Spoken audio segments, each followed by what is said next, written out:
All right, let's go ahead and get started. Seeing some more people trickle in, but we look to be about good. As we get started on today's webinar, Build versus Buy, how to know which is best for you if you need a CDP. Walking us through today, my name is Ziech-Lopez. I am the Senior Director of Product at MessageGears, and I'm joined today by Sukumar Muthya. Sukumar, how are you? Excellent, Nick. How are you doing? Doing awesome. Thank you so much for joining us today. Tell us a little bit about your position. Oh, then thank you. So my name is Sukumar Muthya. Thank you, everybody, for joining. I appreciate that. SVP of Data and Insights at Solution Practice Area within Ansira. Been 7 years in Ansira and helping our clients, with the technology selection and implementation. 16 years in MarTech space, and then 10 more years in supply chain technology space. So been in technology all along.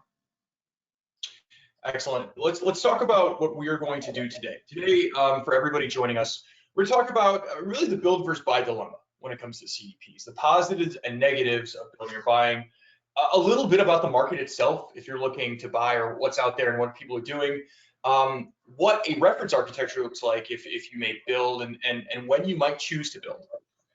So to start off, we actually have a poll for the audience here. So give us an idea of where are you? Where are you in your CDP journey? So do you have a commercial CDP? Do you have something off the shelf? Did you build your own in-house solution? Are you evaluating off-the-shelf products, or are you considering? While the audience is giving us some of this data, Sukumar, can you tell me a little bit about your background in the CDP space?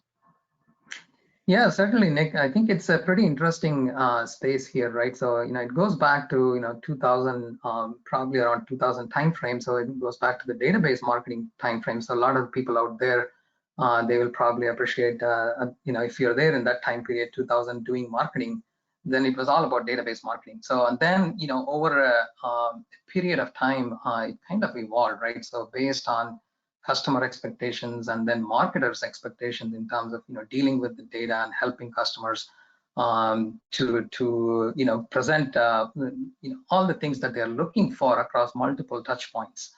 So eventually what has really happened is that database marketing, what was actually happening in that time frame is morphed into a new terminology called as CDP. And I think even with CDP Institute coining the term around 2012, 2013 timeframe, it's like ingestion of all the customer data, unification of customer data, things of that nature.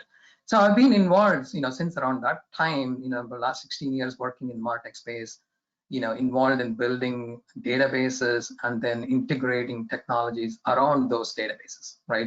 So that's what I've been doing off late. I'm helping clients in terms of determining, in this confused and an overwhelming marketplace of CDPs, helping clients to figure out, where they should go and what they should do and how they should consider thinking about CDP implementation. Confusing and overwhelming is a good way to put it, especially with the marketplace out there. And I actually find it interesting that of our audience here today, almost everybody is evaluating either something off the shelf or is in the decision to build versus buy. It makes sense to me that I know we have quite a few people here today, but that if you have committed or you built your own house solution, you probably wouldn't be at the build versus buy webinar, being committed to what you're doing. With only 11% already having a commercial CDP. So let's get into the presentation today. So let's talk about build versus buy. So before you embark on the CDP journey, there are a handful of things to consider. First, why are you buying? And the most important thing here is, do you have your use cases ready? Do you know the kinds of things you want your marketing stack, both program of the way you're reaching people and internally how you want it to look? Do you know the explicit things you're trying to accomplish when you're done? Also, change can be disruptive. What is working right now? What are you happy with? It's easy to focus on the areas you like to expand and things you like to change. But what isn't broken, and how do you minimize change to that? Mr. Sukumar, can you tell me about channel preferences? Yeah, certainly, Nick. So I think channel preferences is an interesting thing, right? So today, everybody, all the implementers, even marketers, they get confused in terms of people who have opted into a particular channel, and they think it is their preference. So it's actually not that they might have opted into a particular channel. It may not be the preference that they want to engage with the brand. So you, as a marketer and the brand, has to figure out what exactly is the customer preference. Where are they actually interacting with the brand? How much are they interacting with each of those channels? So there are some ways to actually figure out, to understand what their preferences are. Use preference centers. A lot of customers I see, depending on the products that they're selling, preference centers is very, very valuable tool. And then use the declared data at the right time, ask the right questions when they're browsing through the website, and then find out exactly, what their preferences are and what they would like to hear and which channel they would like to hear. But, I see some of the great marketers, with mobile app, new generation, digitally native type of companies with mobile app, just communicate within the mobile app and do that very, very well, right? So before you embark, you need to know that channel preference. And then you also need to know about your data, right? So we need to look at, typically what happens today is, people look at what data they have and then try to build a use case around that data. No, that's not the right way to look at it. So figure out what is your business goal, invert that, right? Figure out what is your business goal, and then let's go figure out where that data is, right? So you need to figure those things out first, right? So what is that you want to achieve? Where is your data? And are you ready for some of those things to, if you're just trying to do something like I need to merge transaction data with the registration data, you don't really need a CDP, right? So you can actually fix that kind of problem very quickly. And then lastly, also, you need to know, you should be very open in terms of, figuring out whether you want to build or buy, or you need a hybrid, right? So that's very, very important. And can you tell me a little bit about the considerations that people have to make before they embark on this journey? Yeah, so this is actually pretty interesting, right? So, if you do, people out there listening, right? If you do a Google search on build versus buy, I think build versus buy has been there since the dawn of software package, Nick. There is always like people, developers talking about, oh, I can easily build this solution, right? So what is the software package doing? I can easily do that better than what the package is doing. So in fact, there is a recent book by Jeff Lawson, Twilio CEO, and the book is called Ask Your Developer. So there they very much advocate on build, and they in fact even say that build versus die, right? So if you don't build, you're going to die, kind of thing. So basically, if you do a Google search, very heavy topics. Dawn of software, build versus die. I love where you're going. Exactly, right? So, but at the end of the day, if you sum it up to all the Google search that you get, these are the 5 factors, right? Control, cost, maintenance, opportunity cost, and time to market. So controls, depending on your organization, your culture, your compliance, whether you're in regulatory industry, how much control you want in terms of what type of control you want, whether you want control on your data, you want on the core, on the data model, then flexibility in terms of data model, backend access to do troubleshooting, things like that, right? So that's all about control, right? So depending on that, you can choose one or the other route. Cost is another thing. There's build, ongoing, bug fixes, migration. But if you go through the buy route, there is definitely a build cost. There is going to be some amount of build. There is no out-of-the-box implementation there, right? And then third thing is maintenance and integration, right? So today's data in the marketing side is not just restricted to the marketing data, right? It's moving to operations side. So you need to make sure that, hey, if I am looking at this, do I have a need to integrate with my ERP, my logistics system, my call center system? Customers are returning products. Do I need to know those types of information, right? So do we have, because typically if you go look at the software that is available out of the box, you may not have integration connectors available to those types of products, right? So if your use case demands that you go buy a CDP, then you're already missing out on that connector. So you still have to go and build that. Opportunity cost, large companies, right? So if you look at large companies like Intuit, those guys, they have dedicated large IT organization. There is nothing like what else these resources could be doing. Those resources are meant to do these things. So there is nothing like an opportunity cost in those types of cases, right? So depending, where do you fall? Where are you in your organization? And then time to market, right? How fast you want the functionality to be live, right? So there are certain use cases which may be very, very easy to go live, but if you go with that, then probably, you're force fitting some of the functions. So you have to think about, is it one use case or is it like a multiple thing? Am I building this for future? That type of thing. And by the way, as we get into the rest of the presentation, just a shout out, I don't know that I called it out at the beginning, please ask us questions. We want this to be interactive. We want this to be almost a digital discussion of sorts. So let us know if you have questions as we get into it and we go forward. But let's talk a little bit about roads. No, let's talk about build. No, that's obviously a house. There's a pipe there. I'm sorry, I got that wrong. Let's talk about building and when building makes sense. So it really boils down to three big areas which are going to affect building and interpret when that makes sense. Can you tell us a little bit about the IT part, Sukumar? Yeah, certainly. I think as I was saying earlier, right? If you're a company with a large IT organization, right? So you have teams of people that are actually building, solutions for you. Things like, I see this in specifically in the retail, CPG, auto, financial services, healthcare, right? So IT organization has a central model, and then they are basically catering to all the business units. So every single business unit goes to the IT organization. Hey, I want to have this solution. I want to have this data. So, but if your organization is culture and everything is around that, then those are the type of organization they would go for a build route. And then they have stringent, monitoring, governance, data storage, auditing type of requirements, depending on the industry that they fall, right? So in those cases, they will probably determine, there is an example I'll talk about a little bit later. So those are the types of companies that are actually, looking to build. So what do you think, Nick, on the data side? We in MessageGears, we see this all the time. And I think a lot more businesses run into it than they'd like to admit.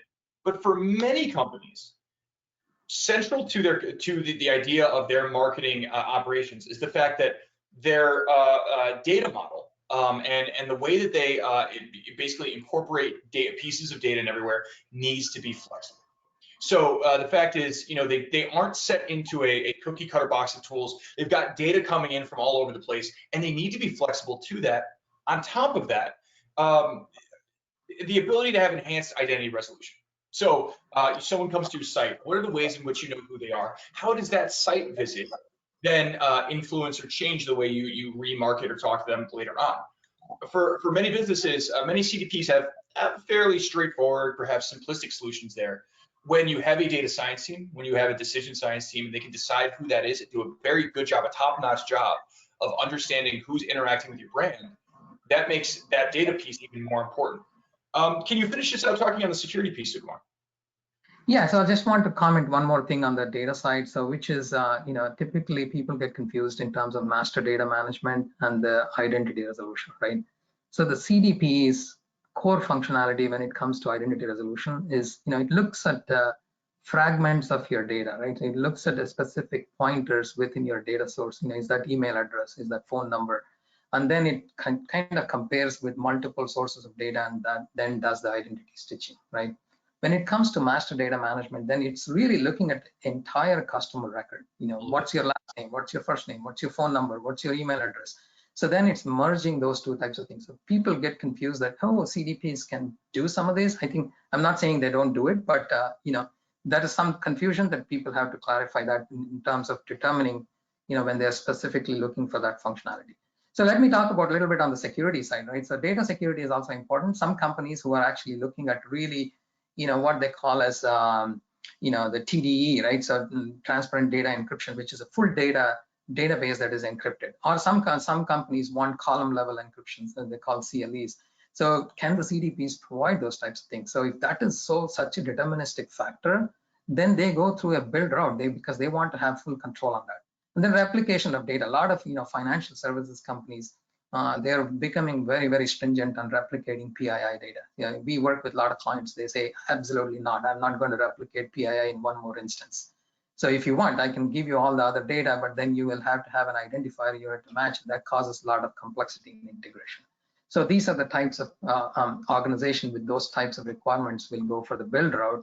And then one last thing I want to say is, people should build CDPs, to create that competitive advantage, right? So if you're in a mature industry, if your industry is having like stable revenues, 2 to 3% growth, then you will have to create differentiators in the marketplace. So in order to create those differentiators, then you will have to have full control. You will have to run a lot of experiments at your own time, at your own pace. So that's the case that you have to do, right? So I want to finish this, Nick, with a Darwin quote, which says, it is not the fittest who survive. It is the individuals with more, who are most responsive to changes that survive. So if you are looking at, how responsive I should be for the change, then, those are the organizations that are looking for full control of this. I love that. I really appreciate the quotes here. I think that's absolutely good. And one note to make on the data piece. When we say flexible data model, it's not just the schema or what your data needs to look like, but the ways that the data needs to flow and how the way, basically where data is coming from, where it needs to go. If you're unsure, if you know it's constantly changing, or if the change in your business is going to be either impactful in the next few years, that's when you may want to keep it in mind to be flexible in that respect. So that is, before we get into why, we want to talk about the CDP market. And I see some questions coming in that we're going to address once we run through a little bit of the market itself. Let's talk about buying. Let's talk about when you would want to go out and purchase your own or purchase a somewhat out of the box CDP. It's first important to understand that there are 3 types of CDPs. Sukumar, can you give me a brief summary of data ingestion, if you will? Yeah, so there are basically, as we were talking about, the market is so confusing, right? There are so many companies. I read something nice, Nick, you'll appreciate this. So there are some companies they're called as CD pretenders. So CD pretenders meaning, I want to be a CDP, wannabe CDP kind of thing. So, but anyway, I think that's jokes aside. But there are basically 3 different buckets of CDP classification. So one is data first CDP. If you do a Google search, it will come up with data first CDP.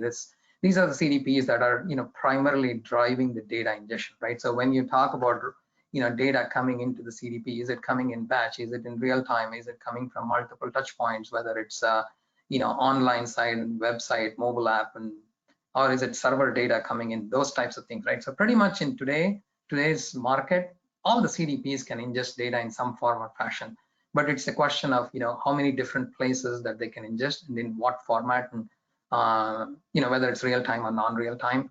So those are the types of things that you need to consider on that. A couple examples we through there is Acquia, which is basically Agile One. They acquired Agile One, and then Quero is another one.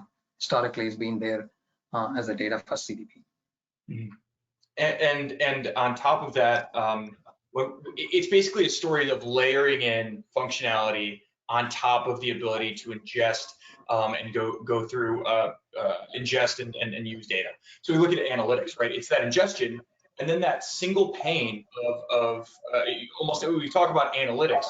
For many of your sources, we talk about treasure data being a great example of that. Or you look at the ability for segment Twilio to take that data, which is table stakes, and I like how you put it so far, and then you put analytics on top of that. And then briefly, can you tell me a little bit about adding execution on top of it?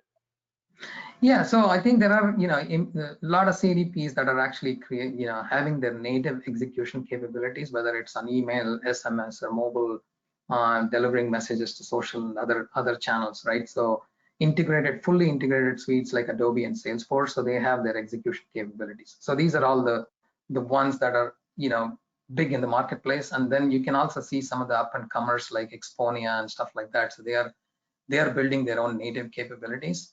But at the end of the day, you look at all these 3 things, right? So each one category of CDP is good in their own things, right? So there's overwhelming 150 companies that are there in the space, but their capabilities actually vary depending on their legacy. If their legacy is data first CDP, they will perhaps be a little bit weak on the analytics and execution side. So you will have to take the data out and use your own execution system to execute the data, whether it's your ESP or anything else. And then people who are on the execution side, they'll be weak on the data side. So you just have to kind of keep that in mind terms of what their history and legacy is. And yeah, I like that point of these companies come from a lot of different places, and to your point earlier, that's what makes this confusing, right? The CDP space has a lot of functionality within it. So we want to touch on a couple of things here on when buying makes sense. So to go back to the data piece, right? We talked about the data piece when building makes sense. When does data make sense when buying? And there's a couple of things here. First, if you know where your data is coming in and going out, where you're getting data from, all of your channels where people interact with your brand, and you know where you're going to want to activate, if you can find a CDP that handles all of those channels, probably a good idea to buy, because they're handling your channels and you know your business. The only caveat to that is you don't have any plans to build any internal data storage, proprietary data storage, things using flat files, tagged special ways that maybe third parties may not natively understand or use. But if you do have all of your data in one place, if you do have your data, or you have it mapped out where it's coming and going, it's a good idea to buy. Now, can you tell me a little bit about the identity resolution? And I know we talked on it, so very briefly, tell me about the identity resolution that comes with buying. Yeah, certainly. I think a lot of the CDPs, if you're looking at, especially around online and offline, combination of those two data coming in.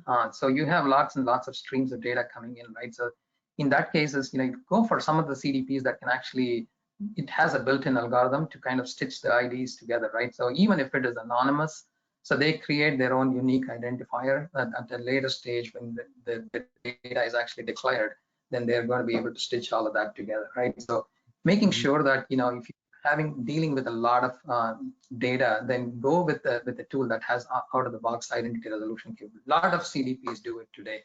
Yeah. And then, if you're building, then that some of those algorithms is going to be a little bit difficult, especially when you're dealing with lots of anonymous data coming in, and you want to use that data, the history of their, behavior before they declare, right, before they convert. If that is very, very important for you, right? If you're a website only kind of e-commerce business, thousands, millions of traffic on the website, then you want to understand what they're doing before they declare themselves, then you need to go for a buy solution. That's the best option there. Yep.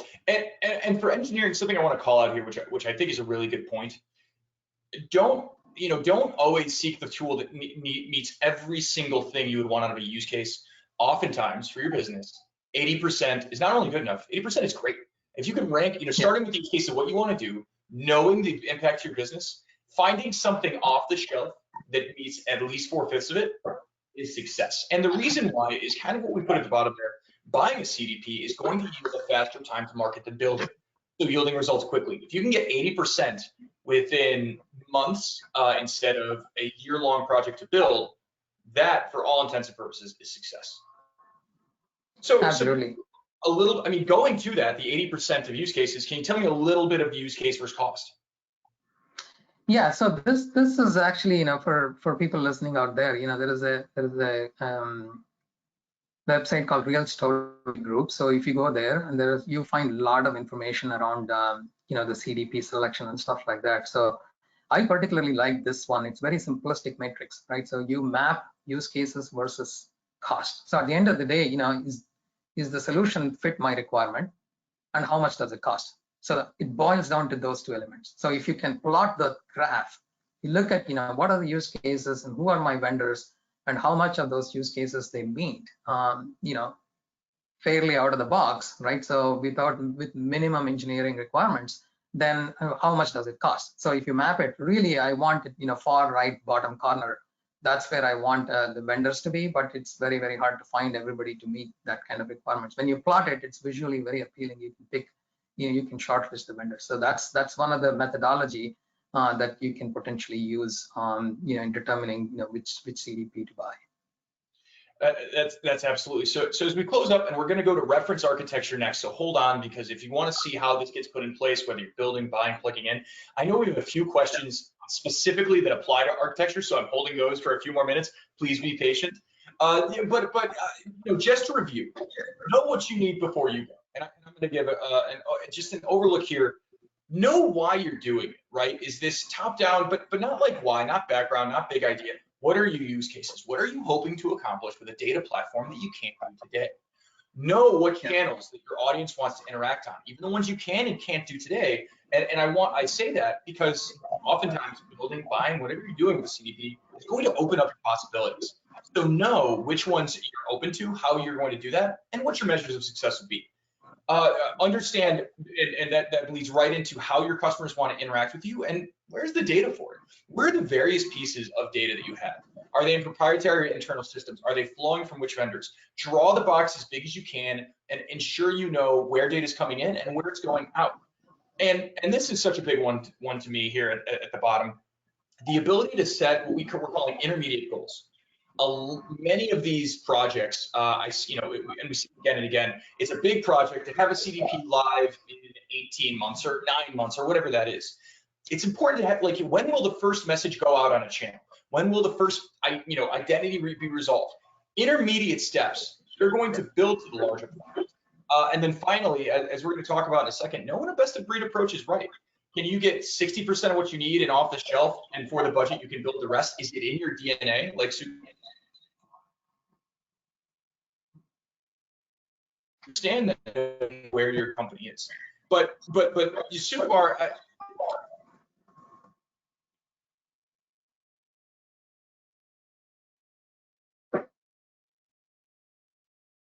can you guys hear me?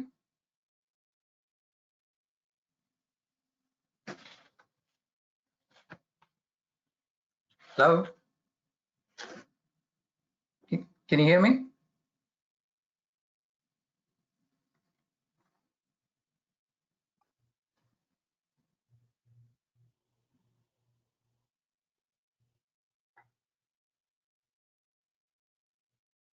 all right, Sukumar, I think they can hear you. Go ahead with that. Yeah. Oh, I think, Nick, I was trying to text here, but yeah, I think your connection was lost. So on the previous, yeah, before we jump into this, right, so I will just give a tiny little story if you go back to the previous slide. Yes, so customer journey fragmentation is one of the key things, right? So brands has to understand, is my customer journey really fragmented, right? So meaning that they are coming into, a particular channel, they are using email, they're coming into e-commerce, they're coming into mobile, but am I not delivering them the right message at the right time, right? So I will give you an example that I had personally, right? So even right now I'm going through that example.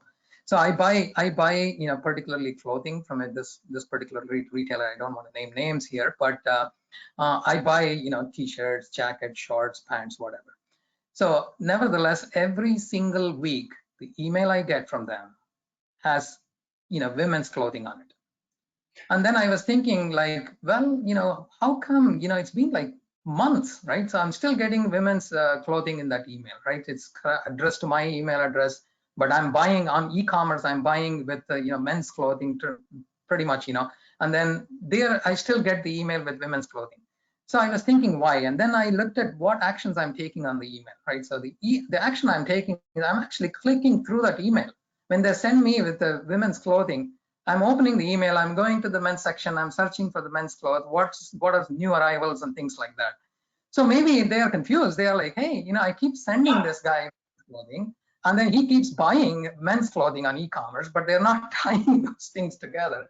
Then at the end of the day, they're getting revenues from the emails. But for me, I'm not, I'm intrigued because I'm in the space and I want to understand what's going on. But anyway, so that's just a story, right? So you need to figure out, what the customer fragmentation is in your business, and then really understanding, maybe they're not tying that data together. Once they tie the data, they can start figuring out the trends. So let's jump right into, in the interest of time, the reference architecture, so we can get back to some of the, questions that are out there.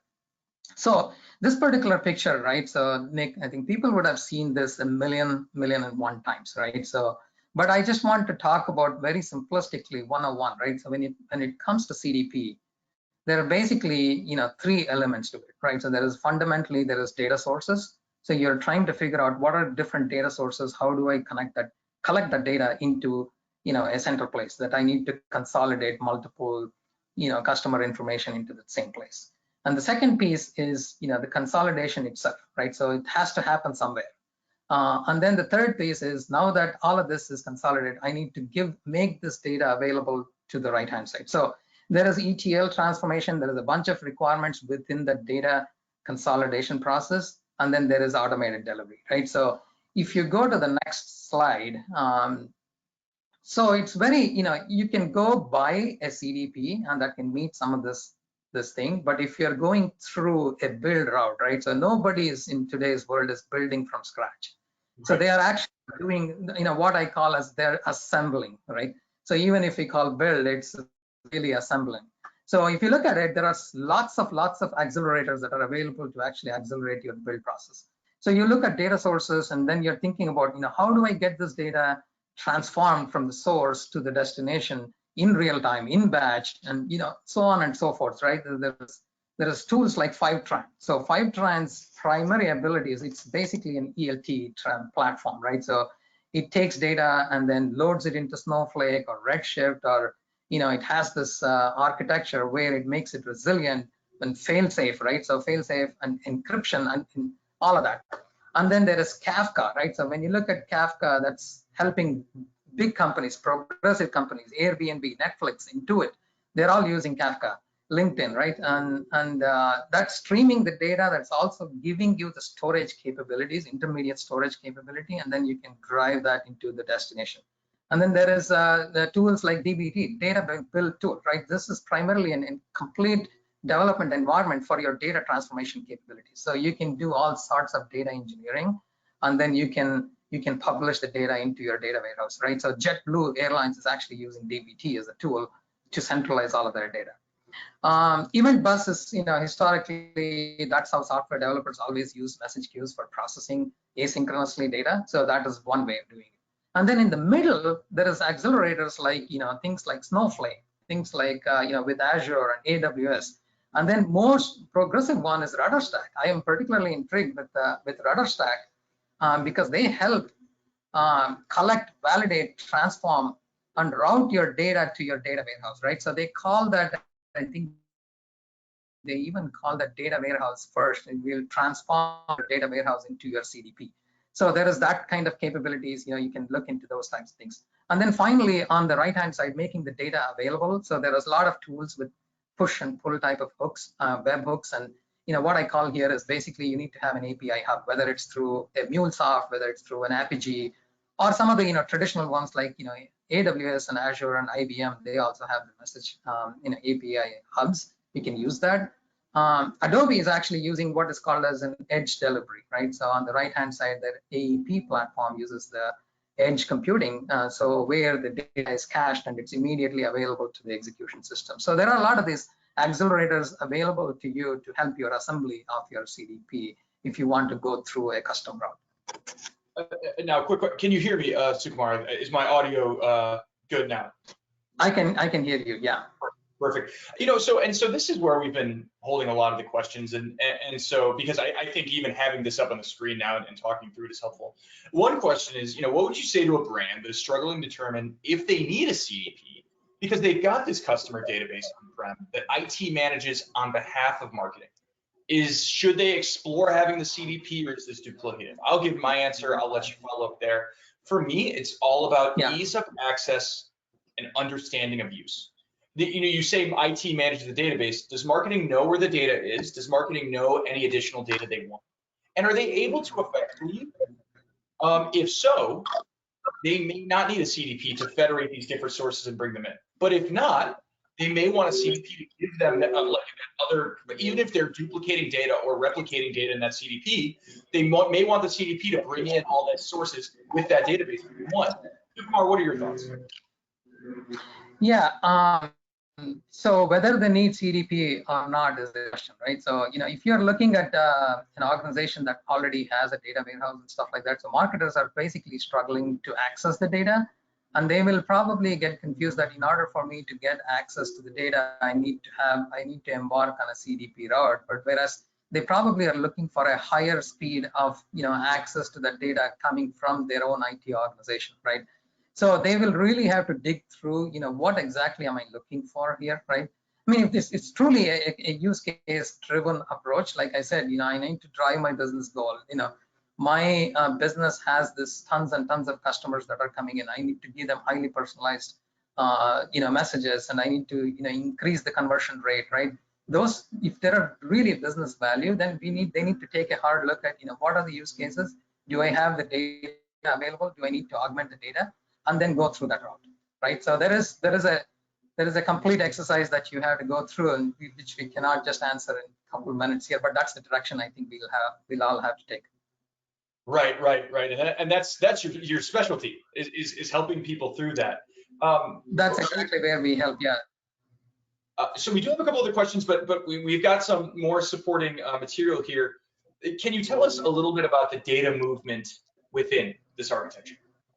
Yeah, so since we talked about some of the accelerators, right? So I wanted to showcase a specific architecture. This is pretty standard architecture. If you look, a lot of people out there listening, they'll know, oh, this is what I've done all along, right? In fact, this is a custom route of a CDP architecture. You look at data sources, and in this particular case, this is actually an implementation, a client implementation. You don't have this real-time requirement here, so it is coming through SFTP. And then data is centralized in a Azure Azure environment with the data warehouse built there. And then we have standardization in terms of address verification, email address validation, things of that nature. And then identity resolution happening within the data warehouse environment. And then pretty much standard, pushing the user interface capabilities, what is going to be missing if you go through the custom route, right? So that is actually augmented through your BI tool, or whether it's through your campaign management that sits on top of your data warehouse, that gives you that UI capability, that gives you that data visualization, that gives you that segmentation that you can take and push it to your execution system, right? And then from there, making sure that people forget about closing the loop. Once it is executed, what happens, how are people reacting to that, and then close the loop and get that data back in to tie it to your customer records. And so this is an example architecture I wanted to showcase that, how the data flows, and it's a custom architecture, right? I think, so that's really, what the point of this architecture is. Looking at this, and you brought up a couple of really good points, I think. A, closing the loop. The data back is just as important as the data in. No, because ultimately, right? I think back to even your example there. You're getting more emails about those clothings because you're giving signals that you want email about that kind of clothes. You're opening, you're interacting. Having that data come back is just as important as going out. We've got a couple questions about best of breed. The idea that it's build versus buy, or is it build and buy? You zoomed in here to say, hey, we forget about the I forget what you said, almost the pane of glass. The way that you interact with that data, and you pointed out some analytics tools. My perspective is the best of breed is to invest in whichever way is easiest for you, whether that be build or buy, to places that are more important. So if you have a large analytics team, you're going to want to invest more in the analytics side, both the analytics software and the analytics data. I think the best of breed comes from almost a workflow type of this, seeing where do we want to invest and where do we want to go off the shelf. Absolutely.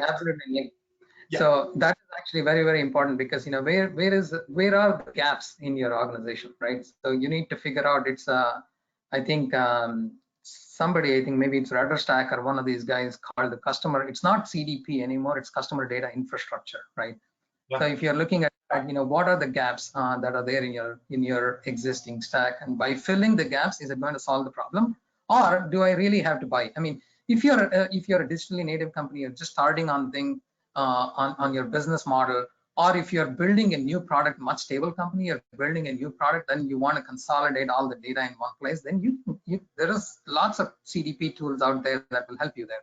But if you're an organization that is, everything is invested, you have large data warehouse, and all the things that we talked about, then it's filling in the gaps. So that's an example I wanted to show in the next slide, right? So if you go to this is actually a live example, publicly available. It's Intuit. Probably a lot of know Intuit, makers of TurboTax and QuickBooks and stuff like that. It's over $6 billion revenue company. So it's publicly available use case. Anybody can go look it up. So you will see this diagram. I wanted to showcase this because I haven't implemented this, but I want, it's very, very interesting architecture, because their organization they have large IT organization, right? So they are dedicated development teams that are driving, just the data warehouse components, just the MarTech stack, things like that. They want full control of their data because of the financial industry that they are in. And then they select the products in and out based on their innovation cycle, right? So, is my product launching in the market? Is my product stable in the market, or is my product kind of going down in the market? So the newer products are coming in, right? So depending on the stage of the innovation, they will decide on how they want to invest on the products. But here is very, very interesting thing. They have a hybrid approach. You look at the core CDP functionality, so where there is data warehouse and there is, they have identity stitching, they have, the rules that they're applying. 100%, everything in green, they're going to build that part. And then everything you see in sort of blue on the left-hand side, the event bus and the first-party data, collecting information from your website, doing A/B testing, things of that nature. So they are sort of, either in the process of building or they've already built some of the components. And they've also invested on other things like, MarTech, CRM platform, A/B testing, analytics components. So they invested on that part. So they've bought it. And then interestingly, they also have segment, the Twilio segment CDP. If you see on the top purple color, that's basically they're driving all of that, collecting the data for governance and unification, especially those data coming in from their MarTech stack. So that way they determine that, hey, you know what, for my company, my culture, my teams, and the way I support different business units to use this data, I think this is the best route to go. And that's how they talk about, how they decided on build versus buy or even hybrid. Yeah, and to me, that kind of wraps us up here. We're coming to the end of our time, but to answer the question of who should build, it's been what, a 43-minute journey. We've learned a lot, and it's actually been what should you build, right? I think we're learning it's not always a binary, but you should build where you gain a significant competitive advantage by building. Plug in off-the-shelf products, build where you are, go where your company ethos is, and through that, I think you'll find success across the entire, I'd say across all of your marketing operations. We've got a minute left. Please let us know if you have any other questions. I think we've answered a good half dozen here today, if not more. So yes, we've got Sukumar on the left with Ansira. We've got his contact information. We've got MessageGears here on the right, wanting you to activate your data, use your data. Sukumar, any thoughts before we go today? Anything we have left unsaid? Any big quotes that you've been saving up? Or any story? No. I think it's simple. I think just I want to couple of takeaways here for the audience, right? So one is just make sure that anytime you're looking at, don't build your use cases based on the available data, right? Build your use cases. Just go build what your business goals are, then go find the data. So you will have that data available. Then we can, that will determine your use case. That's number one. And see if you're CDP ready, right? So that means organizationally, from a compliance standpoint, from a governance standpoint, from data availability standpoint, and then implementation and the resource standpoint, right? So if you how ready are you from a CDP readiness standpoint? Do you really need a CDP? So think of that thing as an important step, as opposed to hey, this is a cool tool, so I want to buy the tool. And then invariably, what we have seen, Nick, is people buy a tool and then they force fit certain functionality within the tool that is not meant for doing it, and then they complain the vendor about it, right? That this tool doesn't work. So which is a mistake. I think you just have to go through what exactly you want and which tool really meets that, and then if you go with it, everybody will end up happy. That's my parting thought. Yeah. That should maybe be what we retooled this webinar, how to make everybody happy. We're gonna figure it out sooner or later. Hey, thank you so much, everyone, for sharing your time with us today. I know it's been fun. If you have any questions, please don't hesitate to reach out to myself, to Sukumar, to MessageGears, and Ansira. I had a lot of fun. I hope you did too, Sukumar, in a very, very quickly growing space within our industry. I really appreciate your time for the conversation today. Absolutely. Thank you so much, Nick. And I think thank you everybody on the audience side. And if I know that there are a lot of questions that you have, or you have disagreements and stuff like that, I'm happy to engage in any kind of conversation. If you want to just do it, no sales cycle, nothing. just we can nerd it out, we can geek it out, we can talk. Okay. Thank you so much. Thanks a lot. Bye guys. Thank you. Thank you.